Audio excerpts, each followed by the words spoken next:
American Stock ဈေးကွက်ရဲ့သမိုင်းတစ်လျှောက်မှာဆိုလို့ရှိရင်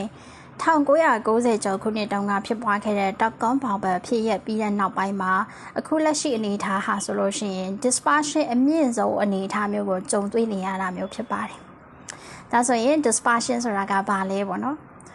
။ stock ဈေးကွက်အကြောင်းကိုပြောတဲ့အခါမှာအများစုကပေါ့နော်ပြောလို့ရှိတာဒီနေ့မှာ stock ဈေးကွက်ဟာအတက်ဘက်ကိုရှိနေတယ်။နီးပညာ stock တွေအတက်ဘက်ကိုရှိနေတယ်ပေါ့နော်ဒီလိုမျိုးပြောရဲဆိုတာမျိုးကိုမကြာခဏကြားဖို့ကြာမှာဖြစ်ပါတယ်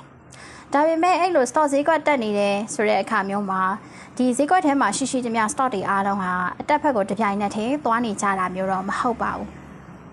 တချို့ stock တွေဟာ 50% တက်တာမျိုးတွေလည်းရှိနိုင်တယ်လို့တချို့ stock တွေဆိုလို့ရှိရင် 30% လောက်တောင်မှကျဆင်းနေတာမျိုးတွေလည်းရှိတတ်ပါတယ်အဲ့တော့အဲ့လိုမျိုး stock တစ်ခုနဲ့တစ်ခုနဲ့အမြတ်ထွက်နှုန်းပေါ့နော် return ကွာခြားမှုကို dispersion လို့ခေါ်တာဖြစ်ပါတယ်အဲ့တော့ dispersion ဆိုတာကိုအလွယ်ပြောရမယ်ဆိုလို့ရှိရင် stock တစ်ခုချင်းစီရဲ့ return တွေဟာဘယ်လောက်ထိကွာခြားနေလဲဆိုတာကိုတိုင်းတာတဲ့အတိုင်းတာတစ်ခုဖြစ်ပါတယ်တော့အဲ့ဒါကိုလွယ်နားလေတဘောပါအောင်ပေါ့နော်စာတင်ခန်းတစ်ခုနဲ့ကျမတို့ကနမူနာကြည့်ကြမယ်ဟေးဆိုလို့ရှိရင်ကျောင်းသားတွေအများစုရတဲ့အမှတ်က85ကနေ80အတွင်းမှာရှိနေတယ်ဆိုပါစို့ဒါဆိုလို့ရှိရင် dispersion ဖြစ်မှုကနှိမ့်နေပေါ့နော် low dispersion ဖြစ်တယ်ဆိုတာကိုသိနိုင်တယ်အကယ်၍တချို့တော့သူတွေကကြတော့အမှတ်100အပြည့်ရနေပြီးတော့မှတချို့က20လောက်ပဲရတာမျိုးတွေရှိနေမယ်ဆိုရင်ကျောင်းသားတွေရဲ့အမှတ်ကွာခြားမှုကအရန်နဲ့ကိုမြင့်သွားပြီး high dispersion ဖြစ်သွားပြီပေါ့နော်အဲ့တော့ stock ဈေးကွက်မှာဆိုလို့ရှိရင်လည်း return နှုန်းတွေကိုအဲ့လိုပုံစံမျိုးနဲ့ကြီးကြတာမျိုးဖြစ်ပါတယ်အဲ့တော့ technology sector ထဲမှာဆိုလို့ရှိရင်မြင့်တက်နေတယ်လို့ဆိုရင်ပေါ့နော်ဒါ technology stock တွေအားလုံးကမြင့်တက်နေတာမျိုးမဟုတ်ပါဘူး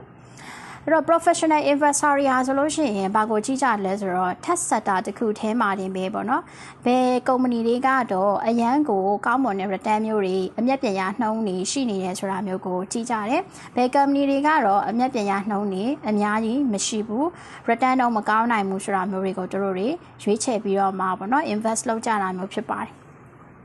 အဲ့တော့ dispersion ကိုနားလည်ထားရဲဆိုလို့ရှိရင်ဒီအချက်ကိုပေါ့နော်ရွေးချယ်လို့လွယ်ကူစေနိုင်တာမျိုးဖြစ်ပါတယ်အဲ့တော့အခုပြထားတဲ့ချက်ထဲမှာဆိုလို့ရှိရင်တော့ SMA 500ရဲ့ပေါ့နော်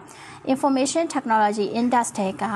Technology Stock တွေရဲ့ Performance Dispersion ကိုတိုင်းတာပြထားတာဖြစ်ပါတယ်အဲ့ဒီထဲမှာဆိုလို့ရှိရင်ကျမတို့အခုတွေ့ရှိနေရတာကတော့ dispersion အရင်ကြီးကွာခြားမှုရှိသွားပြီဆိုတာကိုတွေ့နိုင်တာဖြစ်ပါတယ်အဲ့တော့ top quintile ထဲမှာလည်းရှိနေတယ် bottom quintile ထဲမှာလည်းရှိနေတာကိုတွေ့ရမှာဖြစ်ပါတယ် quintile ဆိုတာကကြတော့ဘာကိုပြောရလဲဆိုလို့ရှိရင်အရေးအတွက်ပေါ့နော် data အစုတစ်ခုကိုကျမတို့က9ပိုင်းပိုင်းစိတ်လိုက်မယ်ဆိုလို့ရှိရင်တစ်ပိုင်းစီကို quintile လို့ခေါ်တာဖြစ်ပါတယ်ဥပမာ1ကနေ100ရှိတဲ့ data set တစ်ခုကိုကျမတို့ကဒါ9ပိုင်းပိုင်းစိတ်လိုက်မယ်ဆိုရင်1ကနေ20အထိကfirst quintile မှာနော် bottom quintile အနေနဲ့ရှိမှာဖြစ်ပါတယ်80ကနေ100အထိကကြတော့ fifth quintile မှာနော်ဒါမှမဟုတ်လို့ရှိရင် top quintile မှာရှိနေတာဖြစ်ပါတယ်အဲ့တော့အခုမြင်နေရတဲ့ချက်ထဲမှာဆိုလို့ရှိရင် performance အရန်ကောင်းတဲ့ tech stock တွေက top quintile မှာရှိနေတာကိုတွေ့ရမှာဖြစ်တယ် performance အရန်ညံ့နေတဲ့ပေါ့နော် return နှုန်းအရန်နှိမ့်နေတဲ့ stock တွေကတော့ bottom quintile ထဲမှာရှိနေတာကိုတွေ့ရမှာဖြစ်ပါတယ်အဓိက dispersion ဖော်ပြချက်ကပေါ့နော်နည်းပညာ company အုပ်စုချင်းအတူတူကိုဒီနည်းပညာ company တွေထဲမှာအမြတ်အရန်ကြီးရနေတဲ့ company တွေနဲ့အရှုံးပေါ်နေတဲ့ company တို့ရဲ့အကြားမှာကွာဟချက်အရန်ကြီးလာနေတယ်ဆိုတာကိုဖော်ပြတာဖြစ်ပါတယ်အဲ့တော့နည်းပညာ company ချင်းအတူတူတောင်မှ AI လုပ်ငန်းလုပ်နေတဲ့ company တွေမှာအရန်နဲ့ကိုအမြတ်ပြန်ရနှုန်းတွေကောင်းနေပြီပေါ့နော်တခြားတော့နည်းပညာ stock တွေမှာကြတော့ဝင်ငွေတိုးတက်မှုနည်းတာမျိုးတွေရှိတတ်ပါတယ်အဲ့တော့ technology sector ကြီးတစ်ခုလုံးကတပြိုင်နက်တည်းရွေ့နေတာမျိုးမဟုတ်တော့ဘူးဆိုတာကိုသိတာထင်ရှားစွာတွေ့ရနိုင်တာမျိုးဖြစ်ပါတယ်ဒီလိုအချိန်အခါမျိုးမှာ stock selection ပိုင်းကအရန်ကိုအရေးကြီးလာပြီဖြစ်တယ်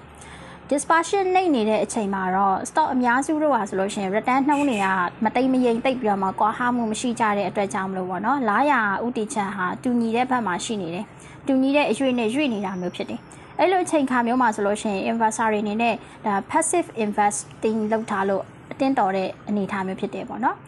ETF တွေမှာယင်းနှိမ့်မျိုးနဲ့မလောက်တာမျိုးတွေ market return ကိုရရှိအောင်လုပ်လို့ရတယ် dispersion အရင်မြင့်သွားပြီဆိုတဲ့အခါမှာကြတော့ market return ထက်ကိုပိုပြီးတော့မှတာလွန်တဲ့ return မျိုးရဖို့အခွင့်အရေးရှိတယ်အဲ့တော့ဒီ dispersion အရင်မြင့်နေတဲ့အချိန်ခါမျိုးမှာ ETF တွေကိုယင်းနှမြုံနယ်မှုလောက်တာထက်စားလို့ရှိရင် active investment လောက်တာမျိုးကပိုပြီးတော့မှပေါ့နော် return နှုန်းကိုပိုပြီးတော့မှမြင့်တာမျိုးတွေကိုရရှိနိုင်တဲ့အခွင့်အရေးရှိနေတာဖြစ်ပါတယ်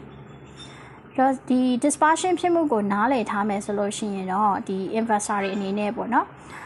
ဒီ test sector တခုထဲမှာပဲဘယ်လိုမျိုး company တွေကတော့တကယ်အကျိုးမြတ်တွေရရှိနေတယ်ဘယ်လိုမျိုး company တွေကတော့ performance ကျနေတယ်ဆိုတာမျိုးတွေကိုကိုယ်အနေနဲ့ထပ်ဆင့်ပြီးတော့မှရွေးချယ်လို့ရနိုင်တဲ့အခွင့်အရေးတွေကိုရှာတွေ့နိုင်မှာမျိုးဖြစ်ပါတယ်